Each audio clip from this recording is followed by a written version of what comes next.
Well, we're going to talk about creating that tonight. We're talking about belief and what belief really, really is, and how it affects us um, in the actions that we take and the results that we get in our life. So I'm going to screen share with you, and we'll just kind of walk through the process.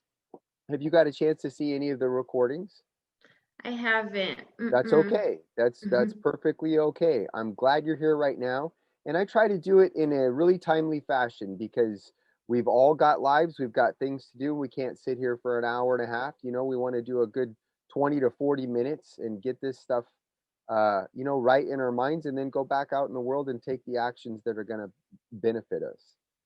I will say, Matt, I do have to leave right at 6:30. I have to hop on to Zumba um, to get going. So it'll be a few minutes that I can stay on, but I do appreciate the time that, you're sharing. Perfect. That gives me a perfect time frame and just how fast I can go through this. Is as I get to be better and excuse me, Patty, as I get to be better and better with this, what just happened? That wasn't what I wanted. There it is. I need to be able to adjust on the fly no matter what. So we'll do it that way, okay? And we'll Sounds have good. Thank you. we'll have fun with it. Let's go view, presenter tools. Do you ever work with any presentations online or anything? Well, of course you Uh, do because you did it with me. yeah. Yeah. It's a different space. You stand up and you work with people all the time face to face, which can frighten people like crazy, but you do it all the time, so it's easy for you. Every time you change mediums, it can kind of get you, um, in a different place. Um, the key that I'm finding, Patty, and by doing it, is to just do it, and you know that, right? Let me let you answer the question. What's the best way? Is would you agree to do it again and again and again and again, right? Yes. Yeah, and that's what I'm doing here. So we're talking about belief and creating the belief that generates the results that you want. Henry Ford said that whether you think you can or you think you can't, either way is you're right. And we all know that. We've heard that before, and we all know that intrinsically. But we get a little deeper into that here when we talk about what is belief. We have what we have in our lives, Patty, based on what we believe. It's not based on what we want. When we talk about these things in I showed the stick man to you, right? The stick man is basically he's like a bobblehead guy, and you're going to see him down below just a little bit again. And then underneath of him, we have a body, and it kind of just has arms and legs. But the way that it works is that we call that the mind. And the mind is broken in two simple parts for us in coaching. The mind has many parts, I get that, but for us and what we need for an understanding for that, it's just two simple parts. You have your conscious mind, that's where your senses are. That's see, hear, taste, smell, touch. And you have some higher faculties there, like perception and will and imagination. But your conscious mind, that's you. That's you and me talking right now.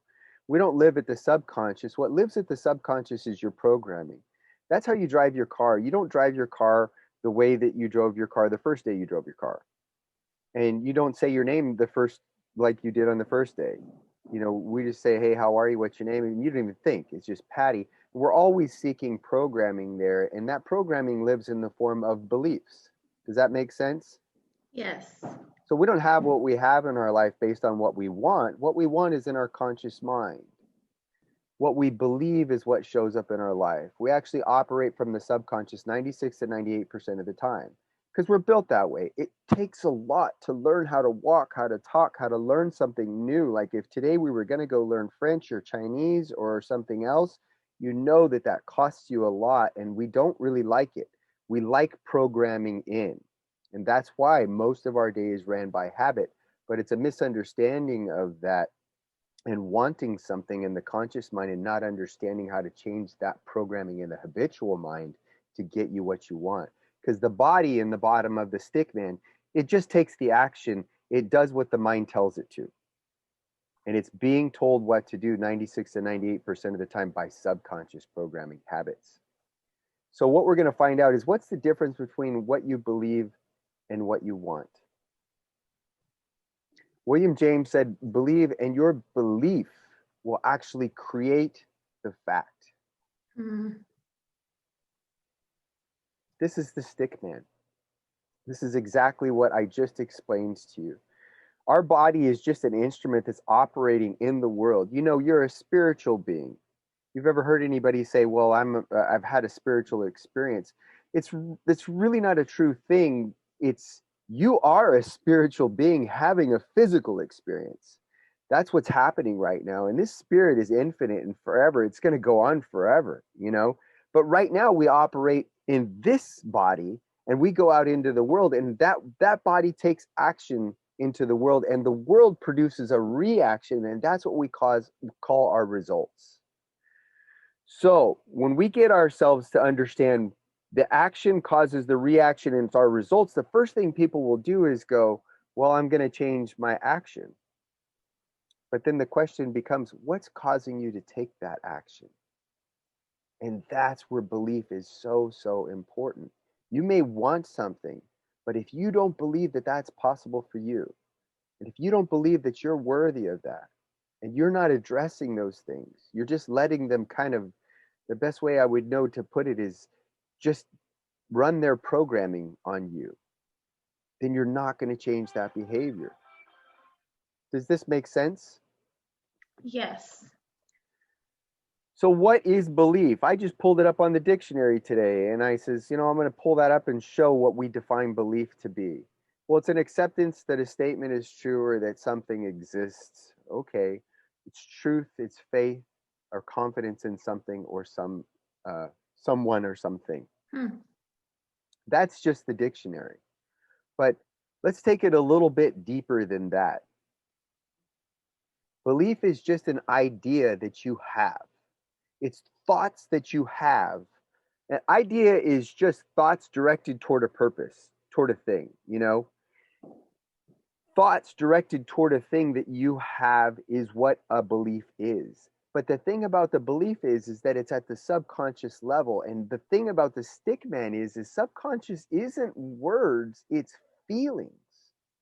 We operate based on how we feel. And because it's programmed into you, you don't even recognize that it is there. But really, if you pull it out and you look at it, you say, well, that's just based on my evaluation of something. And the big thing that we're going to evaluate today is how you feel about you, how you feel about what you're worthy of. And when we reevaluate that, we begin to look at ourselves differently. We begin to say, well, I see that limiting belief about myself. And do I want to continue to let that belief run around and show up in my life? If the answer is no, well, there's a way to change it. So the question is what do you believe that you're capable of? I'm going to answer that a little bit, okay? We only have two sources of reference to go to when it comes to us as humans. We have science and we have religion, or what we call theology. Those are really the only two sources of reference that we have in relation to humans. And do you know what both of those come to the conclusion of? Belief. They don't know.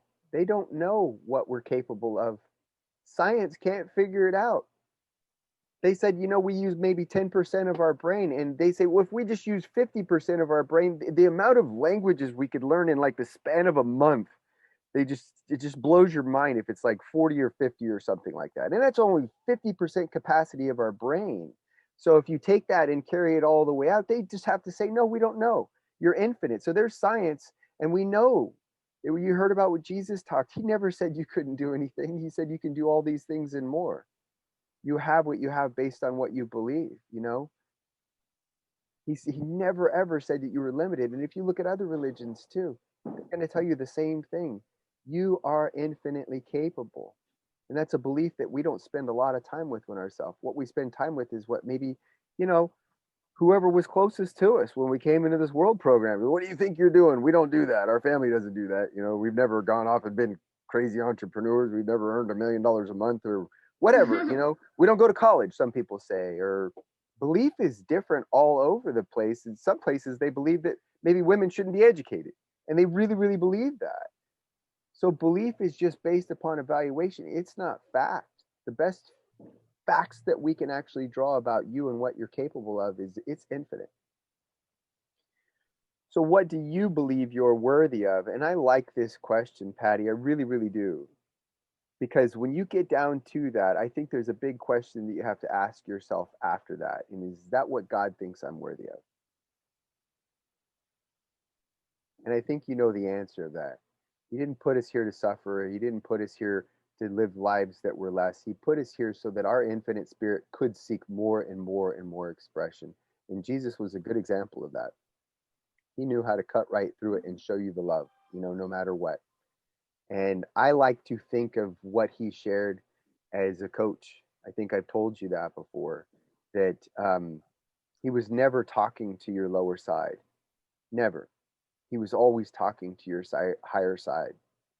When he said, go forth and sin no more, he really meant go forth and be your best, because I know and I see you for what you really are. So God doesn't answer that question in anything other than you are worthy of amazing, amazing things. Mm-hmm. That was pretty quick, right? Yeah. So, Patty, it's very simple when we define these things out in our life.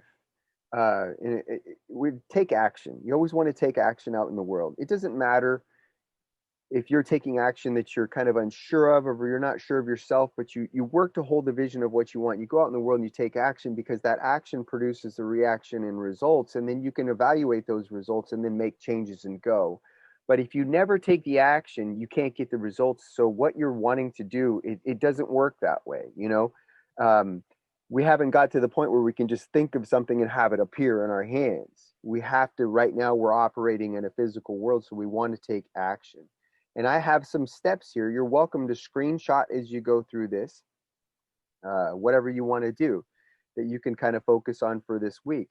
But I want you to take a look, one, at the most important areas in your life. And some examples are finances and business and vacations and relationships. Remember, we said that your beliefs are just thoughts that you're having, feelings that you're having, more importantly, feelings that you're having on a regular basis about particular areas of your life, about you. And just look at those things, okay? And then describe each area exactly as it exists now. You can describe it out in detail. And I want you to know that when you do this, I want you to look at it indifferently, okay? So, um, you, as I said, you are already perfect. There's never been one like you. There's never going to be one like you. You are the unique expression of spirit that God said, this is Patty. And by the way, the God that created the whole universe, the earth, and everything and how it works, one day he decided that the world and all of this stuff needed one of you too. So you are very, very, very special, you know? And so you are already that. What happens in the world is that is always seeking expression through that programming that we've received from wherever we got it. We received it. It's only right now coming and talking to me that you're getting that awareness that I'm capable of programming myself too, you know? But that beautiful, wonderful you is always seeking expression through programming. So we look at the programming as it's just a thing. It's not a judging thing. It's just an evaluation. So you look at it indifferently, like an outside consultant would. And that's what these results are that we're talking about that are showing up in your life. Maybe finances aren't where you want them to be, or business aren't where you. That's not you. It's just a thing. It's over here, and it's susceptible to change when we understand how to change this inside of ourselves. So just describe it indifferently and just let it fall where it is. Then go back and describe each area in exactly the way you really want it to be. Each area, one as it is, and the other is describe it exactly as you would want it to be.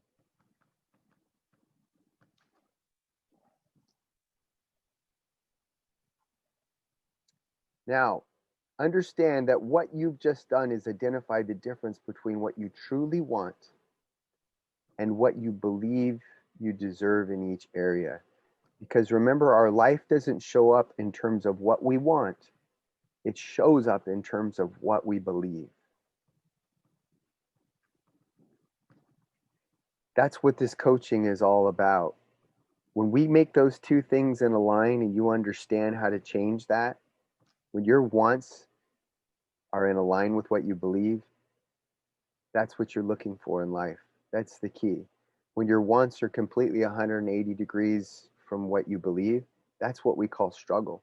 And that's what most of the world is stuck in. Reevaluate your belief about what you are worth. When you look at it as you write it out exactly as you want it to be, ask yourself those questions. What am I capable of? Right? And what does God think that I'm worthy of? Am I going fast? No, you're fine. Thank you. Rewrite a single statement as you want things to be. So you took that paragraph or whatever you wrote about the way you want it to be. I want you to reduce it down to a single statement in each area and write it in the present tense. Because that's just a habitual, your results are just a habitual way of thinking about those areas that you don't want. And all you're going to do is you're going to flip it. Now you're going to change it for a statement of what you want and you know you're worthy of and you know you're capable of. And by the way, this is a statement that runs around in my head too. My Father has ways ye not know of, or that however it goes that way. That ye, it's always the words are mixed around and I don't say it really well the way the Bible does. But it means God has ways you don't know. And that's not our job. Our job is only to share that feeling. We created language to speak with one another. God never needed it. He always, it was through feeling. When they said, who are you? Who is it that you say you are? I am, you know, I am a feeling. I am a presence. You know, it's always a feeling.